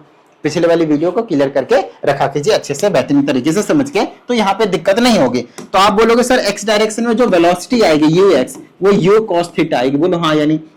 और जो y डायरेक्शन में जो वेलोसिटी आएगी यू आई, वो आपके पास यू साइन थीटा आएगी। बताओ यहां तक किसी भी तरह की कोई समस्या है तो भाई कोई समस्या नहीं आता, डन है, ठीक है। चलो आगे की बात करते हैं, अब ध्यान से समझिएगा। यहाँ पे एक्सेलरेशन ड्यू टू ग्रेविटी की भी बात कर ले भाई। एक्सेलरेशन ड्यू टू ग्रेविटी हमेशा y एक्सिस में रहता है, x एक्सिस में तो रहेगा नहीं। तो अगर मेरे पास कोई ax बोले तो मैं 0 बोलूंगा, और कोई मैं ay बोले तो उसे मैं प्लस का g बोलूंगा। अब माइनस का जी प्लस का जी अकॉर्डिंग टू उसके लीजिएगा कि आपकी अगेंस्ट जा रहे हैं उसके या नीचे आ रहे हैं, ठीक है, वो हम देख लेंगे अभी, ठीक है। तो ये कहानी हो गई आपके पास। तो ये दो चीज और ये दो चीज, यही तो मेन है जो आपको यहाँ पे सब्स्टिट्यूट करना होता था। हमने आपको पहले भी इसी तरह से करवाया, अब भी उसी तरह से करवा रहा हूँ, देख लीजिए तो अच्छे से समझ में आ जाए। मैं तो बस यही चाहता हूँ, और क्या ही चाहूंगा मैं भाई, और मैं क्या ही चाहूंगा बता दो आप लोग मुझे। चलो तो अब हम पढ़ने जा रहे हैं मोशन अलोंग एक्स एक्सिस। क्या पढ़ने जा रहे हैं बाबू? Motion along X axis. तो एक नंबर में पढ़ेंगे motion along X axis, motion along X axis. यहां पे भी सेम क्वेश्चन पूछा जाता है। क्या क्वेश्चन पूछा जाता है सर? तो यहां पे जो क्वेश्चन पूछा जाता है वो यही पूछा जाता है कि प्रूव करो कि ये जो प्रोजेक्टाइल है जो प्रोजेक्ट किया है किसी पर्टिकुलर एंगल पे, वो क्या है आपके पास पैराबोलिक पाथ को फॉलो कर रहा है। ये क्वेश्चन पूछा जाएगा, ट्रेजेक्टरी पैराबोलिक है, ये प्रूव करो किसी भी प्रोजेक्टाइल का, ये क्वेश्चन पूछा जाता है। तो पिछले वाले में भी समझाया, वो भी पैराबोलिक बिल्कुल सेम वही काम यहाँ पे करेंगे, बस यहाँ पे थोड़ा सा एंगल का फंडा एक्स्ट्रा आता है और बाकी सारी चीजें ऑलमोस्ट सेम रहती हैं आपके पास, ठीक है। चलो तो मोशन अलोंग हम एक्स एक्सिस की बात करते हैं, ठीक है। तो अगर मैं मोशन अलोंग एक्स एक्सिस की बात करूं तो कैसे डील करूंगा? तो s is equal to u t plus half a t square लूंगा, और ये एक्स डायरेक्शन का और ये भी एक्स डायरेक्शन का लूंगा, क्योंकि एक्स डायरेक्शन में ये 0 है, देख लो। तो इसको मैं 0 पुट करूंगा तो ये गायब हो जाएगा। अब आपको आसानी से समझ में आ रहा होगा। तो s is equal to u x, क्या यू एक्स एक्स डायरेक्शन की वेलोसिटी यू कॉस थीटा है, और इनटू में टाइम के लिए टाइम ही रहेगा, और यहां से टाइम की वैल्यू निकाल दो, इसके जगह x पुट कर दो भाई, इसके जगह x पुट करोगे ना बाबू। फिर से हम क्या ध्यान समझे, फिर से हम क्या पता करना चाह रहे हैं कि x कैसे वेरी कर रहा है टाइम के साथ, और कुछ नहीं। x जो है वो कैसे वेरी कर रहा है टाइम के साथ, और कुछ नहीं हम पता करना चाह रहे हैं यहाँ पे। समझ में आ रही है ना बात? तो देखो हम यहाँ पे जब थे तो x की वैल्यू यहां से यहां तक था ये वाला, हम जब यहाँ पे आए तो x की वैल्यू ये वाला हुआ, तो x के साथ यहाँ पे जो वेलोसिटी, सॉरी वेलोसिटी कह रहा हूं, ये जो डिस्टेंस, ये जो टाइम के साथ जो हमारे पास x है वो बढ़ रहा है। टाइम जैसे जैसे जा रहा है आगे जा रहा है, टाइम जा रहा है, तो x की वैल्यू भी क्या जा रही है, बढ़ रही है। बस ये पता करना चाह रहे हैं। तो यहाँ से टाइम की वैल्यू निकालो, क्या हो जाएगा, x के नीचे में u cos थीटा, क्योंकि इस चीज को भी हम आगे यूज करेंगे। बिल्कुल सेम चीज तो करवा रहा हूँ जो भी मैंने पीछे करवाया, बताओ मुझे, यही सेम चीज तो अभी पीछे करवाया था ना बाबू। चलो तो ये हो गया मेरे पास पहली चीज, मोशन अलोंग एक्स एक्सिस। भाई अगर आपने मोशन अलोंग एक्स एक्सिस सीखा है तो क्या मैं मोशन अलोंग वाई एक्सिस नहीं सिखाऊंगा आप लोगों को? कैसी बात करते हो यार, मोशन अलोंग वाई एक्सिस तो मुझे सिखाना पड़ेगा। तो आओ सीख लेते हैं उसको।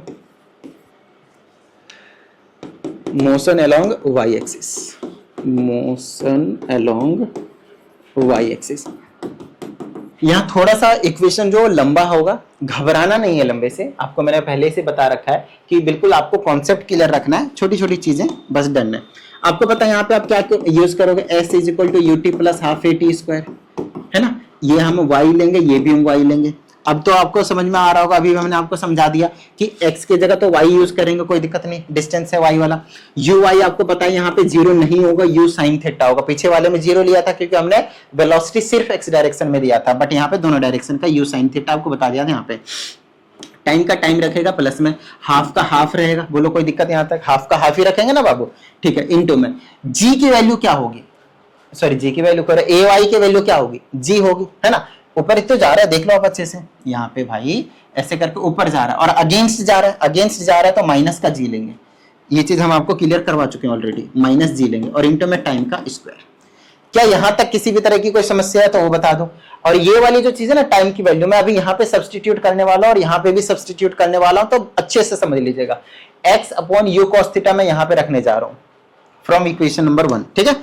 तो ये हो जाएगा y is equal to u sine theta as it is, और टाइम के जगह पे आ जाएगा x के नीचे u साइन थीटा, नहीं कॉस थीटा था, कॉस थीटा, बीच में माइनस, ये वाला माइनस लिख दिया, हाफ, और जी को ऐसे छोड़ता हूं और टाइम की जगह पे आ जाएगा एक्स स्क्वायर के नीचे you square cos square theta. पहले इतना फटाफट बता दो कि क्लियर हुआ या नहीं।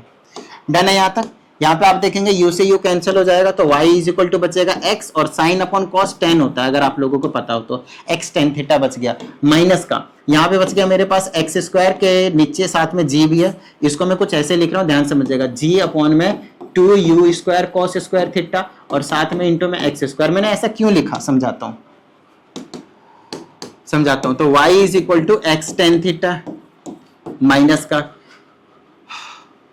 माइनस का ये जो पूरी चीज है वो कांस्टेंट का काम करेगा। बोलो कैसे सर? अरे जी तो वैल्यू कांस्टेंट है, यू जिस वेलोसिटी से का है वो तो आपको पता ही है, और cos थीटा तो आपके पास कांस्टेंट है, तो पूरी चीज को मैं k मान लूंगा और ये x स्क्वायर जैसा हमने पीछे किया था, बस हो गया। अब आप मुझे बताओ यहाँ पे y x तीन वेरिएबल है, एक ये वाली चीज और एक ये वाली चीज, बाकी सारी चीजों की कांस्टेंट है, कोई दिक्कत नहीं। तो हमें कांस्टेंट से कोई दिक्कत नहीं।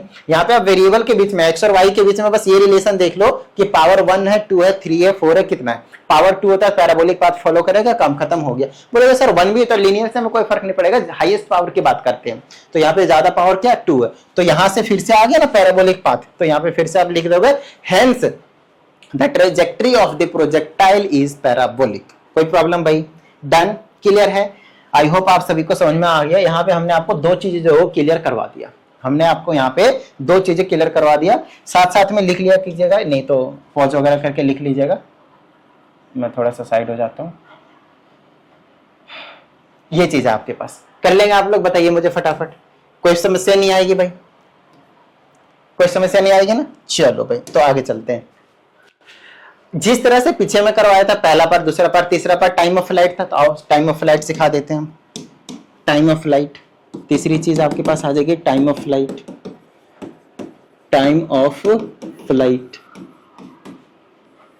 अब ये जो टाइम ऑफ फ्लाइट है, नो डाउट हम इसे किससे रिप्रेजेंट करते हैं? कैपिटल टी से। यहाँ पे एक चीज समझाऊंगा, ध्यान से समझिएगा। क्या होता है कि ये जो चीज मैं आपको समझाने जा रहा हूँ वो स्टूडेंट ना समझते नहीं है, फिर उनसे क्वेश्चन होता नहीं है। क्वेश्चन में पूछते कुछ है, वो करते कुछ है। टाइम ऑफ फ्लाइट का डायरेक्ट फॉर्मूला अप्लाई करते हो और वो होता नहीं है। जब तक आप कॉन्सेप्ट को समझेंगे नहीं ना, न्यूमेरिकल को कर नहीं पाएंगे आप लोग। और समझो, अच्छे से समझना, सारी चीजें वही है, कुछ अलग नहीं कर रहा हूं मैं। यहां से हमने यू वेलोसिटी से भेजा था, ये एंगल थीटा पे हमने भेजा था। यहां से लेकर यहां तक हमारे पास हॉरिजॉन्टल रेंज होता है, maximum distance covered in x direction, वो अभी कराऊंगा इसका फॉर्मूला भी। यहां तक की अगर हम बात करते हैं तो so this is your maximum height. ये वाली जो h है इसको मैं कैपिटल H से रिप्रेजेंट कर देता हूं, capital H। So this is your maximum height attend by the projectile, maximum height attend by the projectile. ठीक है, ये चीज आपको पता होनी चाहिए। छोटी सी चीज है भाई ये, तो आप कभी भी फेंकोगे तो एक मैक्सिमम हाइट को तो रीच करेगा, उसके बाद ही वहां से नीचे जो दोबारा आना शुरू करेगा। अब इसमें मैं समझाना क्या चाह रहा हूं पता है? आप थोड़ा सा इसको जूम करके समझाते हैं आपको। इसमें हम आपको ये समझाना चाह रहे हैं कि बाबू ऐसा है, अगर आपने इस वाले पॉइंट से, यहां से आपने एक ऑब्जेक्ट को फेंका है, तो यहां से यहां तक जाएगा जो कि मैक्सिमम हाइट वाला पॉइंट है, तो ये वाला जो चीज होने वाला है आपके पास, यहां पे कुछ ना कुछ टाइम लगेगा, यहां से लेकर यहां तक जाने में कुछ ना कुछ टाइम लगेगा। तो इस वाले टाइम को मैंने टी बोला और इसे कहा जाता है टाइम ऑफ एसेंट कहा जाता है। बाबू लिख लो इसको, टाइम ऑफ एसेंट लिख लेना, बहुत ज्यादा इंपॉर्टेंट है। टाइम ऑफ एसेंट कहा जाता है। और यहां से लेकर यहां तक जो टाइम लगता है उसे हम टाइम कहते हैं, और उसे हम टाइम ऑफ डिसेंट कहते हैं। क्या कहते हैं इसको? टाइम ऑफ डिसेंट कहते हैं। एक होता है टाइम ऑफ एसेंट और एक होता है time of descent. Time of ascent क्या है? फ्रॉम द ओरिजिन, जहां से आप ऑब्जेक्ट को थ्रो कर रहे हो, फेंक रहे हो, प्रोजेक्ट कर रहे हो, वहां से टू द मैक्सिमम हाइट। और टाइम ऑफ डिसेंट क्या हो? Maximum height to the ground. Got it? चलो भाई, ठीक है। अब आपको एक चीज पता होना चाहिए कि ये जो टाइम ऑफ एसेंट और ये जो टाइम ऑफ डिसेंट होते हैं, ये दोनों इक्वल होते हैं बाबू। ये दोनों की क्या होता है आपके पास? सेम टू सेम, इक्वल होते हैं। जितना टाइम लगेगा मैक्सिमम हाइट को अटेंड करने में, यस, आप कितने ही वेलोसिटी से फेंकें, स्लो फेंको, मैक्सिमम फेंको, कुछ फर्क नहीं पड़ेगा। यहां से आप जितने भी वेलोसिटी से फेंक लो, कुछ फर्क नहीं पड़ेगा। मैक्सिमम हाइट को पहुंचने में जितना टाइम लगेगा उतना ही टाइम आपके पास नीचे आने में में लगेगा, उतना ही टाइम आपके पास नीचे आने में लगेगा। ठीक है, तो इसीलिए time of ascent and time of descent दोनों ही क्या हो जाते हैं, इक्वल इक्वल हो जाते हैं। और हमने अभी आपको समझाया कि जो टाइम ऑफ फ्लाइट होता है उसे हम कैपिटल टी से लिखते हैं। और टाइम ऑफ फ्लाइट का क्या मतलब समझाया था अभी मैंने आप लोगों को, कि टाइम ऑफ फ्लाइट का मतलब है the time for which the projectile is in air, हवा में जितने देर के लिए है उतने देर की बात करते हैं। तो हवा में यहां से यहां तक और यहां से यहां तक, यहां से यहां तक का टाइम टी है, यहां से यहां तक का टाइम टी है, छोटा टी बेसिकली। तो टाइम छोटा टी और टाइम छोटा टी दोनों को जोड़ देंगे तो बन जाएगा बड़ा टी। तो बड़ा टी किसके इक्वल आएगा, 2t के, मतलब double of time of ascent या फिर double of time of descent, एक ही बात है ना। तो इसको हम बोलते हैं टाइम ऑफ फ्लाइट। बताओ किसी भी तरह की कोई समस्या यहां तक नहीं ना, डन है। ठीक है, यहां से आप टाइम ऑफ एसेंट निकालना चाहोगे तो टोटल टाइम ऑफ फ्लाइट को हाफ कर दोगे, ये तो नॉर्मल सी बात है भाई, आपको साफ साफ दिख रहा है, इधर उधर करना आता है ना। चलो यहां तक समझ में आया तो अब डेरिवेशन करेंगे। देखो कॉन्सेप्ट में जानबूझकर मैं टाइम लेकर समझाता हूं आप लोगों को, ताकि जब आपके पास न्यूमेरिकल आ जाए, क्वेश्चन आ जाए, जेई वाले क्वेश्चन आ जाएंगे तो भी आप नहीं घबराओगे, फिर आप करोगे किसी भी टाइम, पर्टिकुलर टाइम के लिए आप करोगे, फिर सीधा टाइम ऑफ फ्लाइट का फॉर्मूला नहीं लगाना, समझ रहे हो ना। हाँ, 11th क्लास के बेस पे जो क्वेश्चंस आते हैं वो मैक्सिमम क्वेश्चंस ऐसे होते हैं डायरेक्टली फॉर्मूला लगाओगे आंसर मिलेगा, बट वो तो वो करते हैं जो रटने के मतलब उसके इरादे से करते हैं बेसिकली। ठीक है ना, तो ये मेरे पास टाइम ऑफ फ्लाइट जो है आपको पास निकाल कर मैंने दे दिया। हम आगे की बात करते हैं भाई, ध्यान से समझना, ये चीज हो गया। अब इसका डेरिवेशन भी तो कराना है टाइम ऑफ फ्लाइट का। तो कहां से निकालूं मैं टाइम ऑफ फ्लाइट का फॉर्मूला, बताओ मुझे। तो मेरे हिसाब से टाइम ऑफ फ्लाइट का फॉर्मूला निकालने के लिए मैं टाइम ऑफ एसेंट निकालने जा रहा हूं, ध्यान से समझना। बाद में 2 से मल्टीप्लाई कर दूंगा तो टाइम ऑफ फ्लाइट निकलेगा। तो मैं एक्चुअल में जो भी करने जा रहा हूं वो मैं करने जा रहा हूं टाइम ऑफ फ्लाइट निकालने जा रहा हूं। टाइम ऑफ फ्लाइट के जगह पे मैं टाइम ऑफ एसेंट निकालूंगा, टाइम ऑफ एसेंट निकालने जा रहा हूं मैं। तो टाइम ऑफ एसेंट के लिए देखो वाई डायरेक्शन में ट्रेवल कर रहा हूं मैक्सिमम, तो उसके लिए मैं क्या करूंगा, s is equal to u y t plus में हाफ ए वाई टी का स्क्वायर लिखूंगा और फिर बस काम करना शुरू कर देता हूं मैं, बस काम करना शुरू कर देता हूं भाई। आप लोग मुझे बताइएगा, अगर मैं इस वाले पॉइंट पर पहुंच जाता हूं, इस वाले पॉइंट पे पहुंच जाता हूं मैं, तो मेरे पास क्या होगा, मैक्सिमम वेलोसिटी। अगर इसका मैं यूज भी करता हूं ना तो हाइट के टर्म में आएगी। हम मैं हाइट के टर्म में चाह नहीं रहा हूं, जो आपके में फॉर्मूले यूज होते हैं डायरेक्टली वो हाइट के, ये से भी निकल जाएगा, ये बात नहीं कि वहीं से नहीं निकलेगा, लेकिन वो दूसरे टर्म में आएगा जो आपके पास नहीं आता 11th में ज्यादातर, है ना, आता ही नहीं बेसिकली। तो वो वाला करा देता हूं जो आता है आप लोगों के लिए। तो मैं ये वाला इक्वेशन यूज करता हूं, v इज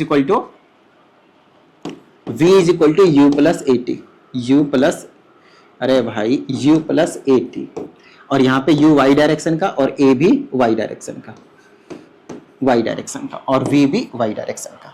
ठीक है, यहां तक क्लियर है। यहां तक ये जो u है वो y डायरेक्शन की इनिशियल वेलोसिटी, ये जो v है वो y डायरेक्शन की फाइनल वेलोसिटी है, ये जो a y है वो y डायरेक्शन की एक्सेलरेशन है, और ये जो t है वो टाइम ऑफ एसेंट कहलाएगा। यहाँ पे time of ascent, this time हमें अभी फिलहाल के लिए we have to calculate. Okay, चलिए अब vy क्या होगा, एक चीज समझना, यहाँ पे एक चीज समझने की जरूरत है। अगर आप किसी एक ऑब्जेक्ट को ऊपर किसी एंगल पे थ्रो करते हो तो एक पॉइंट पे जाएगा जो मैक्सिमम हाइट को रीच करेगा, और मैक्सिमम हाइट को रीच करेगा तो मैं गारंटी देता हूं वहां पे फॉर अ मिली सेकेंड्स रुकेगा, उसके बाद वो डायरेक्शन चेंज करके नीचे आएगा। बता दो मुझे अगर ये चीज समझ में आई तो।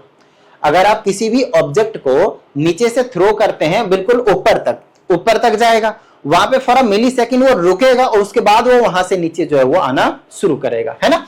तो फाइनल वेलोसिटी जो हम यहाँ पे लेते हैं ऑब्जेक्ट का टाइम ऑफ एसेंट निकालने के लिए, जब डिसेंड लेंगे तो इनिशियल वेलोसिटी बन जाएगी वो, और फाइनल वाली यहाँ पे नीचे आएगी, तब भी एक ही बात रहेगी, है ना।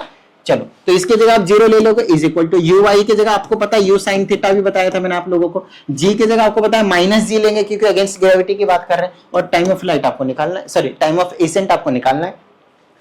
इसको इधर ले जाओ, नहीं तो इसको इधर ले आओ, तो प्लस का जी टी हो गया is equal to u sine theta बन गया। तो टाइम की जगह निकाल दूंगा मैं यू साइन थीटा, के नीचे आ जाएगा आपके पास जी बाबू, देख लो ये जो है वो टाइम ऑफ एसेंट है। बताओ मुझे किसी भी तरह की कोई दिक्कत, कोई समस्या नहीं है। अगर आप ऊपर देखोगे तो मैंने आपको बताया था टाइम ऑफ फ्लाइट जो होता है वो टाइम ऑफ एसेंट के डबल होता है, या फिर टाइम ऑफ डिसेंट के भी डबल बोल लो, उससे कुछ भी फर्क नहीं पड़ेगा। तो अब मेरे को फाइनल टाइम ऑफ फ्लाइट जो है वो निकाल कर देना है। यहाँ पे टाइम ऑफ फ्लाइट क्या निकालना है मुझे, टाइम ऑफ फ्लाइट। तो जब मैं टाइम ऑफ फ्लाइट निकालने जा रहा हूं तो क्या होगा, कैपिटल टी होगा वो, और कैपिटल टी किसके इक्वल होगा, double of time of ascent या फिर टाइम ऑफ डिसेंट। हमने टाइम ऑफ एसेंट निकाल रखा, क्या निकाल रखा, u sine theta by G, u sin theta by G. लो भाई हो गया आपका काम।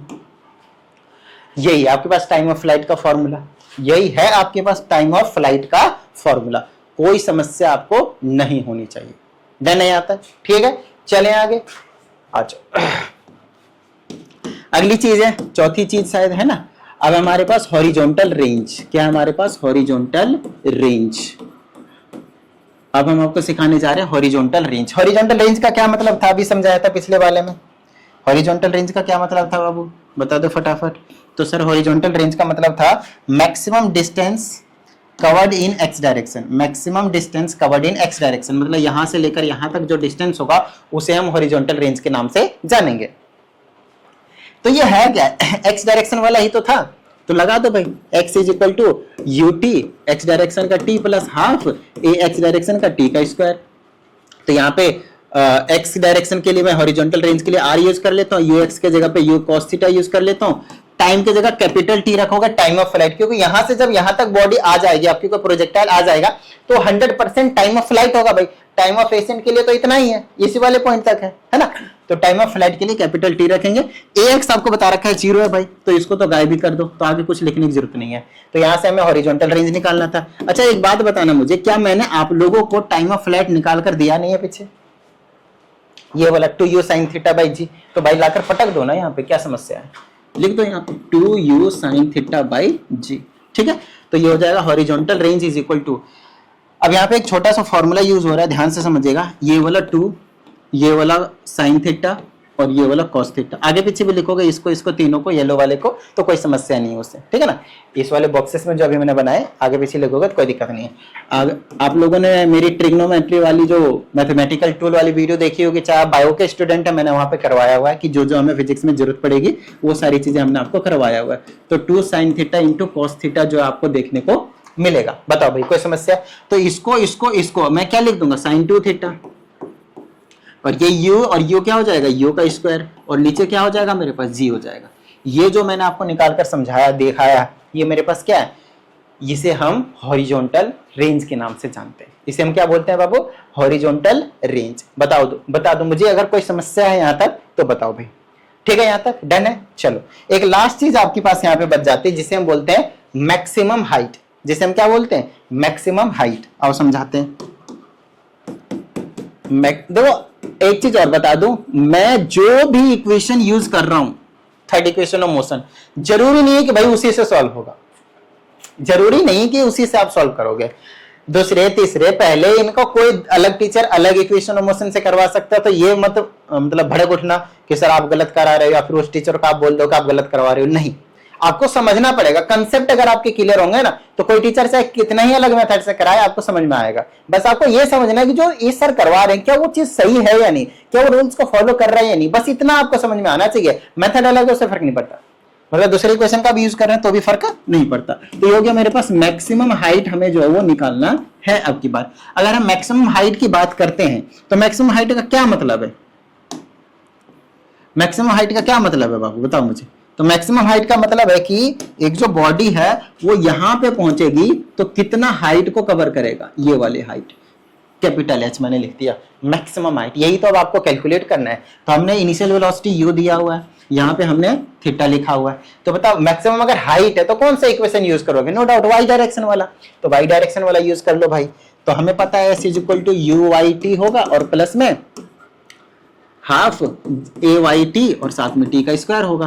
तो एस के जगह नो डाउट मैं कैपिटल एच ही लिखूंगा, क्योंकि डिस्टेंस की बात कर रहे हैं तो यही तो डिस्टेंस की बात कर रहे हैं जो हम निकालना चाहते हैं ना। और यू वाई क्या होगा, यू साइन थीटा, साथ में क्या रहेगा आपके पास टी, और प्लस में अच्छा माइनस का लिख दूंगा मैं 1/2 और इसके जगह जी लिख दूंगा मैं।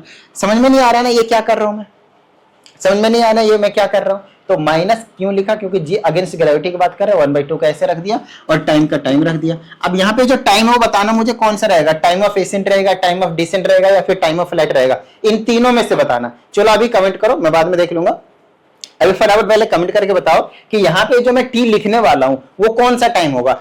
टाइम ऑफ एसेंट होगा या फिर टाइम ऑफ डिसेंट होगा या फिर टाइम ऑफ फ्लाइट होगा। वैसे आपको पता है कि टाइम ऑफ एसेंट और time of descent same same होता है, तो आप दोनों एक लिख दो, कोई दिक्कत नहीं है। तो आप ओवरऑल आपके पास सिर्फ दो ही ऑप्शन है कि यहाँ पे टाइम ऑफ फ्लाइट आएगा या फिर टाइम ऑफ एसेंट आएगा। कोई सी एक चीज बता दो, टाइम ऑफ एसेंट आएगा या फिर टाइम ऑफ फ्लाइट आएगा, इन दोनों में से कोई एक चीज बता दो। फटाफट कमेंट कर दो, वो फटाफट पहले कमेंट करो ताकि पता चले कि भाई आप लोगों को समझ में आया है अभी तक चीजें, तभी यहाँ पे बात बनेगी। अगर आपने इसका करेक्ट आंसर किया तो ये समझना कि आपने ध्यान से और अच्छे से समझने की कोशिश करी है, वरना फिर लेक्चर देखने का कोई फायदा नहीं हुआ। दोबारा से आपको देखना पड़ेगा, सारी चीजों को समझना पड़ेगा, आपको रिवीजन की खास करके जरूरत है, बस इतना समझ लेना, ठीक है ना। मैं बिना टेस्ट लिए आपको बता दूंगा कि कितने पानी में आप लोग, है ना। चलो आप समझना इस चीज को।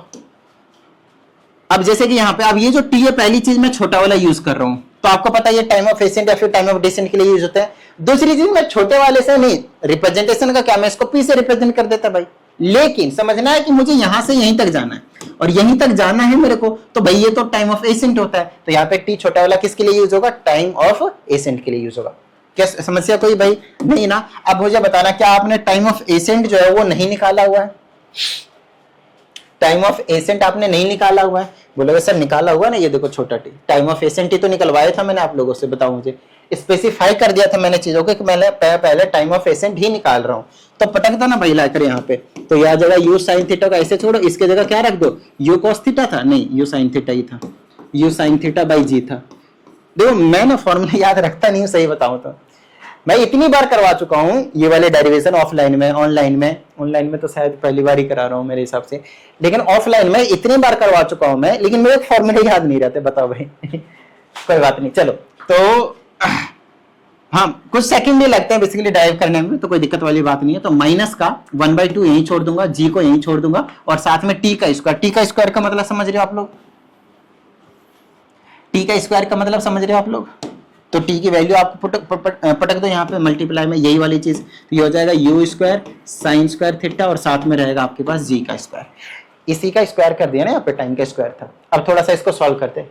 क्या कह रहा है, कॉम्प्लिकेटेड कर दिए सर, अरे नहीं है कॉम्प्लिकेटेड, समझो इसको।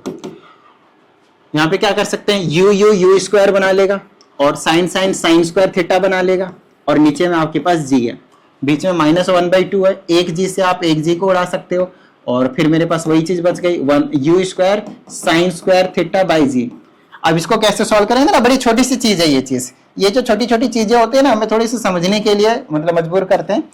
अगर आप इसको नोटिस करो यहां से लेकर ये वाली चीज को, और अगर आप इसको नोटिस करो यहां से लेकर ये वाली चीज, ये दोनों बॉक्सेस को अगर आप नोटिस करो तो आपको पता चलेगा ये तो दोनों सेम सेम, बोलो हाँ या नहीं, ये दोनों सेम सेम है या नहीं। तो बताओ मुझे, यहाँ पे मेरे पास x है, मतलब 1x बोल लो, उसमें से माइनस कर दो 1/2x, तो बताओ ये आपको क्या देंगे। मैंने इसको x मान लिया, ये जो सेम सेम थे ना उसको मैंने x मान लिया, शायद आपको विजिबिलिटी नहीं होगी अच्छी। 1/x minus 1/2x। अब बता दो मुझे, इसको सॉल्व करेंगे तो क्या आएगा, अरे बताओ ना भाऊ, इसके नीचे कुछ नहीं है तो 1 है तो 2 से मल्टीप्लाई और 2 से डिवाइड कर दिया ताकि डिनोमिनेटर सेम हो जाए। अब माइनस कर दो, 2x में से 1x जाएगा तो 1x बचेगा, नीचे में 2 बचेगा। या फिर आप सीधा बोल सकते थे कि सर ये 1x है और ये 1/2x है, तो एक में से आधा जाएगा तो आधा बचेगा, तो 1/2x ही तो बचा है, देख लो अच्छे से, है ना। तो इसको माइनस कर देंगे तो 1/2 बचा और x का मतलब ये जो सेम चीजें थी, तो ये हो गया you square sine square theta upon में जी। बोलो कोई दिक्कत, तो इसको आप ऐसे भी लिख सकते हो। तो फाइनल जो रिजल्ट आप लिखेंगे ऐसे लिख सकते हो, you square sine square theta upon में 2g। बताओ मुझे यहाँ तक किसी भी तरह की कोई समस्या, बताओ मुझे, क्लियर है यहाँ तक, डन है, ओके ठीक है। अब आपको यहाँ पे एक दो क्वेश्चन जो पूछे जाते हैं आपसे वो चीज मैं आपको समझा देता हूँ। क्वेश्चन ऐसे पूछा जाता है कि बताओ भाई क्या एंगल होगा जब हॉरिजॉन्टल रेंज और मैक्सिमम हाइट सेम हो जाए, ऐसे करके चीजें क्वेश्चन पूछे जाते हैं भाई, ध्यान समझना। अभी मैंने क्वेश्चन क्या बोला आप लोगों को कि एक ऐसी कंडीशन बताओ जहां पे शायद एंगल पूछेंगे आपसे कि मैक्सिमम हाइट और जो हॉरिजॉन्टल रेंज है वो दोनों के दोनों सेम सेम हो जाए। तो मैक्सिमम हाइट अभी भी आपने निकाला, u square sine square theta upon में G is equal to horizontal range, यहां पे अभी हमने आपको ड्राइव करके बताया था u square sine 2 theta upon G होता है, देख लो अच्छे से, u square sine 2 theta upon G, u square sine 2 theta upon G होता है, बोलो हाँ या नहीं। तो यहां से आपके पास क्या पूछा जाएगा, एंगल पूछते हैं कि किस एंगल पे हमें एक बॉडी को प्रोजेक्ट करना है। दो इंपॉर्टेंट क्वेश्चन यहाँ पे कराने वाला हूं भाई, ध्यान समझना। किस एंगल पे हमें एक ऑब्जेक्ट को प्रोजेक्ट कराना है कि उसकी मैक्सिमम हाइट, ये वाली चीज ध्यान समझना, ये वाली यहां से लेकर यहां तक r और ये वाला जो मैक्सिमम हाइट है h, ये दोनों इक्वल इक्वल हो जाए, ये कहानी है आपके पास। तो इक्वल रख दिया, जी से जी को काट दो, यू स्क्वायर से यू स्क्वायर काट दो, ये बच गया मेरे पास sine square theta is equal to, ये एंगल आपसे पूछा है, इसको साइन 2 थीटा को तोड़ दो, क्या लिखा था 2 sine theta into cos theta लिखा था या नहीं लिखा था। साइन थीटा से एक साइन थीटा आप काट दो, आपके पास क्या बच गया, यहाँ पे बच गया 1, गलत जवाब, ये बच गया tan theta, sorry sine theta यहाँ बच गया और यहाँ पे 2 कॉस थीटा बच गया। इस कॉस थीटा को इधर लिया तो ये बन गया टेन थीटा, तो टेन थीटा क्या बन गया आपके पास 2 बन गया। तो यहाँ से थीटा ही तो पूछा था, थीटा निकालो, टेन उधर भेज दो, टेन इनवर्स 2 निकल गया। बताओ मुझे कोई समस्या, डन है। तो ऐसा नहीं है कि पर्टिकुलर आप एंगल ही निकाल कर बताओ, आपको इस तरह से आंसर निकाला जाएगा। एक क्वेश्चन पूछा जाता है आपसे,